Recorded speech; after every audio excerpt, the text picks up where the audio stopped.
A gente precisa falar sobre os fundos imobiliários. Isso porque eles estão derretendo por uma série de motivos. E será que está na hora de comprar, de vender? O que fazer com os FIIs nesse momento? Tudo isso é o que veremos nesse vídeo. Aliás, antes, já me apresentando, que você não me conhece, sou o João Luiz. Eu costumo sempre aparecer por aqui falar sobre investimentos. Então, se você curte esse tema, já te convido a se inscrever aí no meu canal e bora seguir. As notícias não são nada boas para os cotistas. Isso porque sempre quando eles vão ver o saldo na sua conta na corretora, estão vendo os seus fundos imobiliários perderem valor. Isso mesmo apesar de se manterem pagando dividendos. Mas esse fato está diretamente relacionado à economia do Brasil. Ainda mais com os nossos juros. Isso porque o que acontece é que no momento o mercado está em total descrédito com o governo. Para começar essa história, vamos dizer que ele não acredita que o governo vai terminar o ano positivo. Ou seja, não vai conseguir comprar a própria meta fiscal estabelecida pelo governo. Porque ao longo desse ano vemos a dívida pública do Brasil explodir.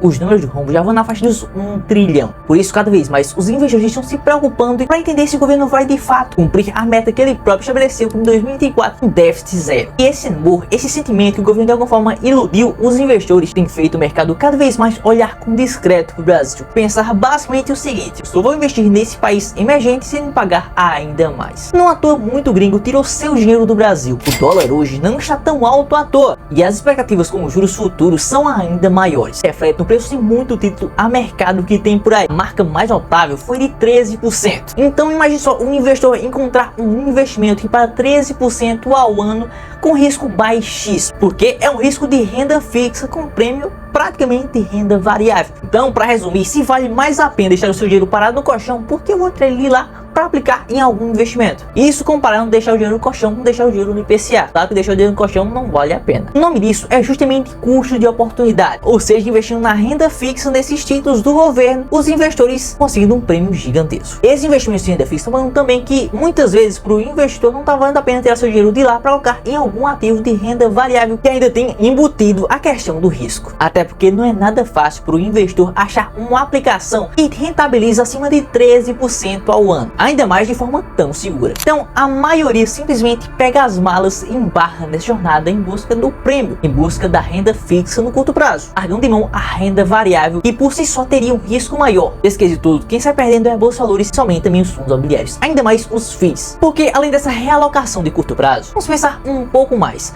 porque os gestores vão tentar compensar esse retorno à renda fixa pagando um pouco mais de dividendos. Só que isso acaba minando o retorno dos FIIs a longo prazo. Por isso, por si só, isso acaba deteriorando a própria aplicação. Por isso, é importante desde já o investidor manter os dois olhos bem abertos. Soma-se a isso a questão de que com juros mais altos, a tendência da economia por si só é que os financiamentos e os empréstimos tornem mais caros, encarece ainda mais esse setor. Com imóveis custando mais caros, com aluguéis custando mais caros, é óbvio que a demanda tende a diminuir. Agora ressalva que isso é especialmente para os fundos de tijolo, os fundos que realmente têm base em prédios como shoppings, lajes corporativas, residencial, tudo. E do outro lado temos os fundos de papel, que acabam até se beneficiando desse movimento todo, principalmente porque títulos de papel, tratos como CRIs, LCIs, estão lastreados num CDI, indo por si só a seguir até Selic, ou seja, indo em conformidade com tudo isso. Não que isso represente muita coisa, não que porque eles estão subindo você deve comprar, ou que os outros estão caindo que você deve vender, até porque não funciona assim. Nesses momentos de incerteza é importante ter ainda mais cuidado,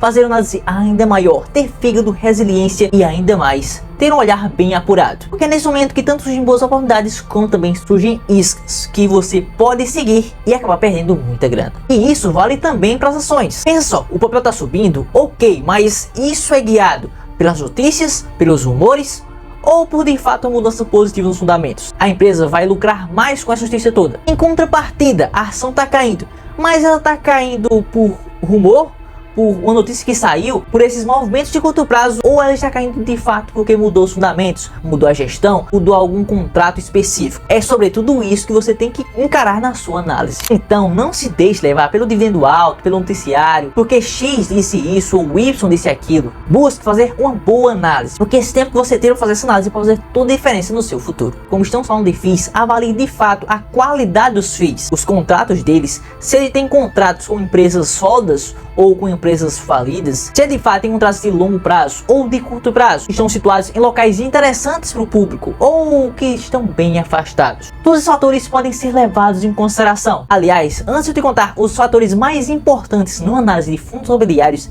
é importante eu te perguntar se você investe nesse tipo de ativo. Você investe em fundos imobiliários? E se sim, me conta em qual você investe e por quê.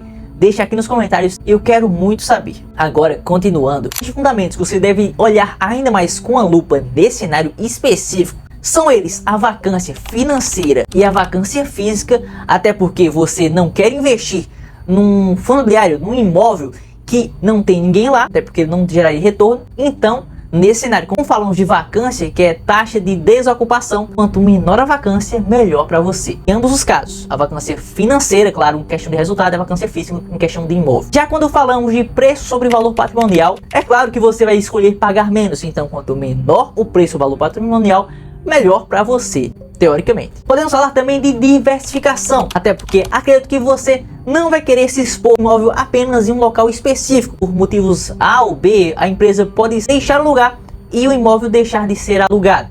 Então, é importante você buscar um fundo imobiliário bem diversificado, estados por todo o Brasil, ou diversifique seu contrato em inúmeras empresas para não ficar dependente de apenas uma. Importante também que você busque empresas que têm contratos de longo prazo e não de curta duração, que iria te expor a muito risco. Claro, além da duração, é importante entender com quem os fundos imobiliários estão fazendo os contratos. São com boas empresas, empresas sólidas, empresas consistentes que vão perdurar de fato, ou com empresas devedoras como a Americanas da vida. Avalie também a transparência. O fundo imobiliário está de fato revelando todos os seus números, tudo o que é necessário no relatório gerencial, ou ela está deixando alguma coisa de lado. Isso é muito importante, ainda mais para a gente ter uma noção da governança. Se o fundo imobiliário está tendo uma boa governança, se está distribuindo muito mais dividendos do que sua capacidade de investimento, e isso de alguma forma pode minar sua capacidade de investimento. Tudo isso são questões a ser avaliadas por você, e é claro que isso pode tomar pouco do seu tempo, mas faz toda a diferença. Então, avalie bem, não pense apenas nos grandes pagadores de dividendos no mercado, porque isso vai acabar trazendo uma certa distorção para você. Pense na qualidade.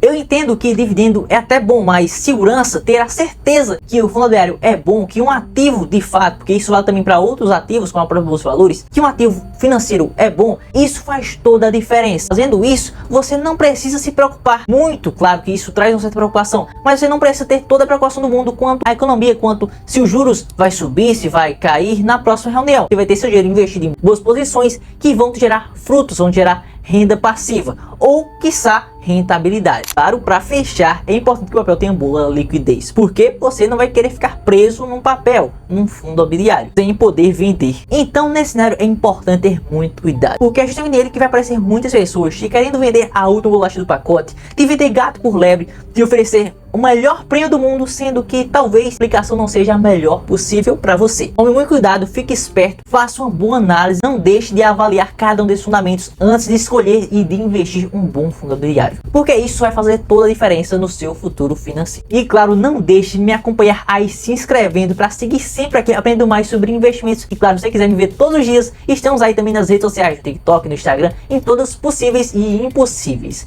Claro, também deixa o like para fortalecer esse movimento em busca de aprendizagem, em busca de falar mais sobre investimentos. O vídeo é esse e até a próxima.